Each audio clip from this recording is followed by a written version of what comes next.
ये हमारे पूर्वजों ने कुछ त्योहार बना दिए। त्योहार इसलिए बना दिए कि हम दिन भर कार्य करते हैं, कमाते हैं, घर पे आते हैं, सोते हैं, सुबह जगते हैं, अपना चले जाते हैं। लेकिन कभी इस तरह का समय नहीं मिलता है कि हम खुशियाँ मना सकें, एक दूसरे के साथ मिल सकें।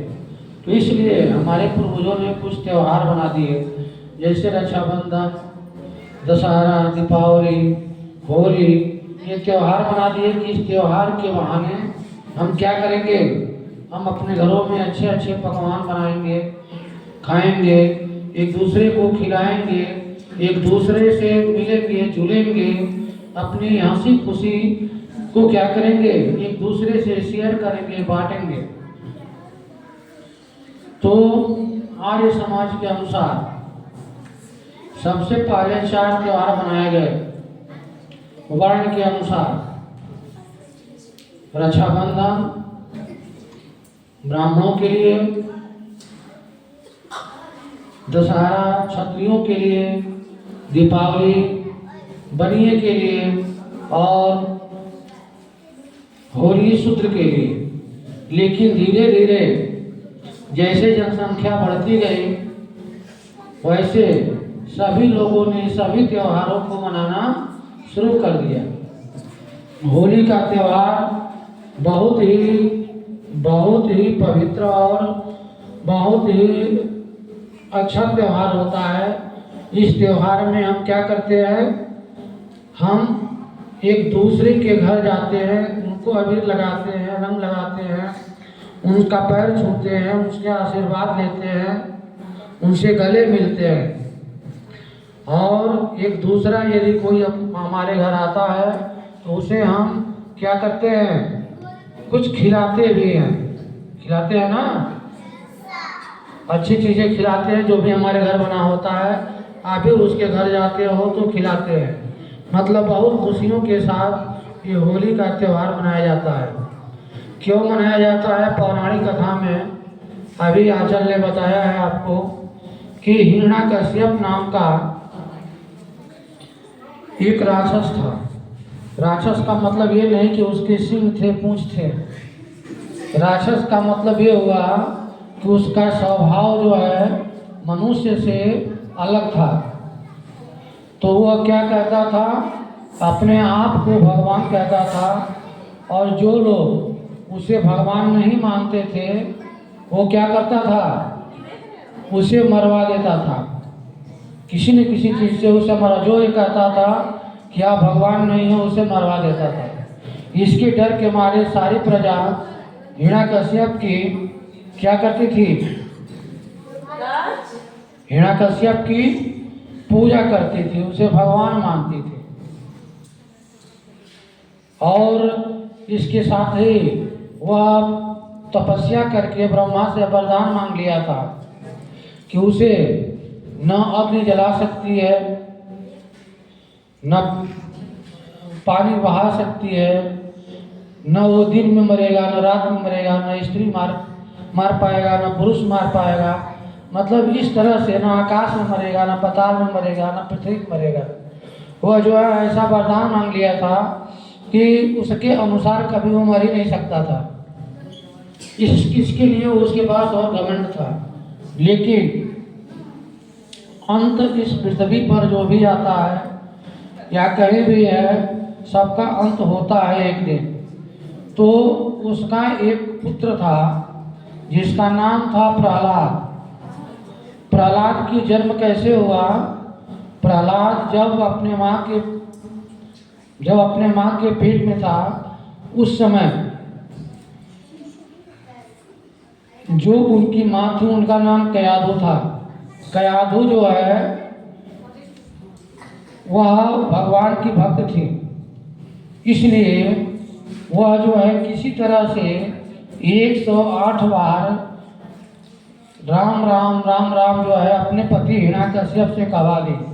किस प्रकार कहवाई, इस प्रकार कहवाई कि मैं पीपल के पेड़ के पास गया था तो मैंने देखा। उसने कहा कि क्या देखा, आप, एक कबूतर था जो हरे राम हरे कृष्ण कहता था। कहा क्या कहता था? हरे राम हरे कृष्ण। तो वो भी बोला, हिरण्यकश्यप भी बोला कि हरे राम हरे कृष्ण। मेरे दुश्मन का नाम ले रहा था। ओम विष्णु नमः कह रहा था। कहा कि मेरे दुश्मन का नाम ओम विष्णु कह रहा था। ओम विष्णु कैसे कह सकता है वो? हमारे राज्य में रहकर वो भी एक पंछी जा कहाँ है? तो गया वहाँ देखा, जाकर वहाँ देखा तो वो बोल रहा था कबूतर। तो उसको इस तरह से उसको कहते कहते क्या हुआ, उसने जो है जप करने से, गलती से ही जप करने से, जो उसके गर्भ में अपने माँ के पेट में प्रहलाद था, उसके अंदर भगवान के प्रति भक्ति आ गई। ये तो राक्षस का लड़का था, राक्षस ही होता, लेकिन उसके अंदर क्या आ गई? भक्ति आ गई। जब उसका जन्म हुआ, जन्म होने के कुछ दिन के बाद जब वो बड़ा हुआ तो अपने सभी सैनिकों से कहता था, तुम लोग उनकी पूजा क्यों करते हो? सबसे बड़े तो विष्णु हैं। सबसे बड़े कौन है? विष्णु हैं। विष्णु की पूजा करो, विष्णु ही सबकी रक्षा करते हैं। और हरि कीर्तन गाने लगते थे, जिसकी वजह से उनके सैनिक भी कुछ गाने लगते थे। तो जो सैनिक उनके साथ गाते थे उसको हिरण्यकश्यप मरवा देता था। और प्रहलाद को मरवाने के लिए हिरण्यकश्यप ने बहुत सारे उपाय किए। कभी उसने पहाड़ की चोटी पर से गिरवाया, कभी जहाज पिलवाया, कभी कुछ किया, कभी कुछ किया। उसी में उसकी एक बहन थी होलिका, जिसका नाम होलिका था। तो उसको ब्रह्मा से, वह भी ब्रह्मा की पूजा करके या वरदान ले ली थी कि उसे अग्नि जला नहीं सकती है। तो उसने कहा कि भैया ऐसा करो कि आप प्रहलाद को हमको दे दो, और पूर्णिमा के दिन मैं जो है लेकर प्रहलाद को गोद में बैठ जाऊंगी, और तुम चिता सजा देना, और चिता सजा करके उसमें आग लगा देना, और मैं तो जल नहीं सकती, प्रहलाद जल करके मर जाएगा, भस्म हो जाएगा, तुम्हारा दुश्मन समाप्त हो जाएगा और मैं बच जाऊंगी। तो ऐसा ही हुआ। हिरण्यकश्यप ने कहा बिल्कुल तुम ठीक कह रही हो। तो उसने क्या किया कि खूब बढ़िया से चिता सजाया, बांस लगाया, लकड़ी लगाया, रखा, सब कुछ किया, और होलिका को उसमें होलिका बैठ गई। होलिका जब बैठ गई तो उसने कहा कि अब भैया आग लगा दो। जब उसमें आग लगाया गया, जब आग जलने लगी तो आग जलने के बाद होलिका भी जलने लगी। अब होलिका चिल्लाने लगी और चिल्ला चिल्ला करके कहने लगी कि मुझे बताओ वरदान, ब्रह्मा तुमने मेरे साथ धोखा किया है, ब्रह्मा तुमने मेरे साथ धोखा किया है। जब तुमने वरदान दिया था कि मैं आग में जल नहीं सकती हूँ, तो मैं जल क्यों रही हूँ? तो ब्रह्मा ने कहा कि मैंने तुम्हें वरदान इसलिए नहीं दिया था कि किसी भक्त को तुम जलाओ, क्योंकि जब तुम किसी विद्या का दुरुपयोग करोगी तो वह विद्या काम नहीं आएगी। अब यह विद्या तुम्हारे काम नहीं आएगी, क्योंकि तुमने गलत नियत से, गलत तरीके से एक भक्त को जलाने के उद्देश्य से बैठी हो।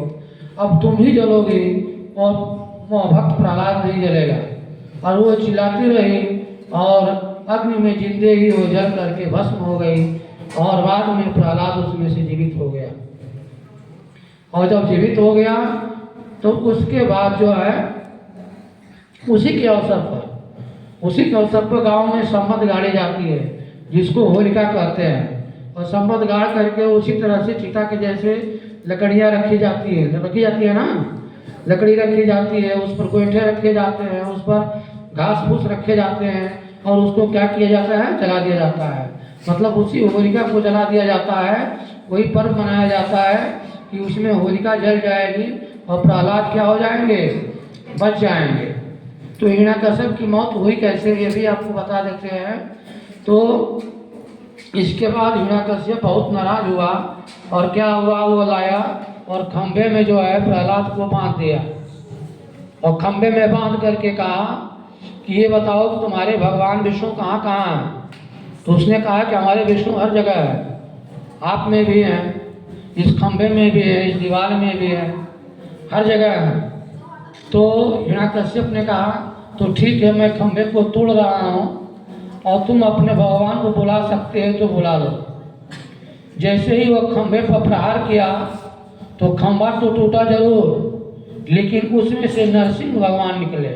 नरसिंह भगवान का मतलब ये होता है कि शरीर उनका नर का था, यहाँ से लेकर के यहाँ तक नर का था, लेकिन मुंह उनका सिंह का था, और उनका ये जो नाखून भी जो था सिंह का था, और समय जो था शाम का समय था, मतलब जिस समय सूर्य डूब चुका था लेकिन अंधेरा नहीं हुआ था, न दिन था न रात था। अब जब वो गरजते हुए सिंह की दहाड़ मारते हुए निकले तो ये हिरण्याकश्यप किए क्या कर पाएगा। हिरण्याकश्यप ने उन पर वार किया, वो तो भगवान थे, उसको संहार करने के लिए आए थे, वार किया, बस कोई वार उसका जो है काम नहीं किया, और नरसिंह भगवान ने उसको पकड़ लिया, और पकड़ करके ला करके जहाँ बरजा होता है ना, तो बरजा न घर में होता है न बाहर होता है ना, उस बरजे पर उसने क्या किया कि अपने पैर पर नरसिंह भगवान ने उनको रख लिया, और रख करके उनसे पूछा पहले कि ये बताओ तुम कहाँ हो। कहा कि मैं घर के न बाहर हूँ ना अंदर हूँ। फिर पूछे बताओ दिन है कि रात है। कहे कि न दिन है न रात है। बोलो यहाँ अग्नि है या पानी है। कहा अग्नि है न पानी है। तो कहा तुम्हारा वरदान पूरा होगा, अब तुम्हारा आज अंत होना है। और उन्होंने क्या किया, अपने पंजे से मारा, और पंजे से और अपने मुख से मार करके हिरण्याकश्यप का नरसिंह भगवान ने वध कर दिया, और प्रहलाद को लेकर के गोद में बैठ गया और कहा कि जाओ बस तुम क्या होगे, तुम एक महान दानी और महाराष्ट्रों में सबसे भक्ति वाला व्यक्ति तुम ही होगे, और तुम्हें आजीवन याद किया जाएगा। तो इसी पर्व पर हम होली मनाते हैं। होली के दिन आपको क्या करना चाहिए। होली के दिन बहुत बच्चे क्या करते हैं कि रास्ते में कोई भी जाता है तो धीरे से रंग लिए रहते हैं, फेंक देते हैं। अब यह नहीं देखते हैं कि वो बढ़िया कपड़ा पहना हुआ है, इसलिए अच्छे कपड़े पहन करके जा रहा है, उस पर हम फेंक दोगे तो वो गुस्सा करके तुमको मार सकता है, गाँव का आदमी कोई मार सकता है। तो तुम उसी को डालो, रंग उसी को फेंको जो तुमको डालता है, या रंग डालने पर नाराज ना हो, या अबीर उसी को लगाओ जो नाराज ना हो। तुमको क्या करना है, होली के दिन जा कर के स्नान करना है, घर में जो अच्छे अच्छे पकवान पके हैं उसको खाना है, और खाने के बाद अबीर ले लेना है, और अबीर लेकर के अपने से बड़ों के ललाट पर, गाल पर अबीर लगा करके उनका पैर छूना है, और पैर छूकर आशीर्वाद लेना है। ठीक है, ऐसा करोगे तो होली के दिन जो तुमको आशीर्वाद मिलेगा वो आशीर्वाद तुमको फलेगा। तुम लोग आशीर्वाद में मांगना कि हमको पढ़ने के लिए सरस्वती का ज्ञान मिले, कि तुम लोग पढ़ करके बहुत बड़े हो और बहुत आगे बढ़ो। ठीक है।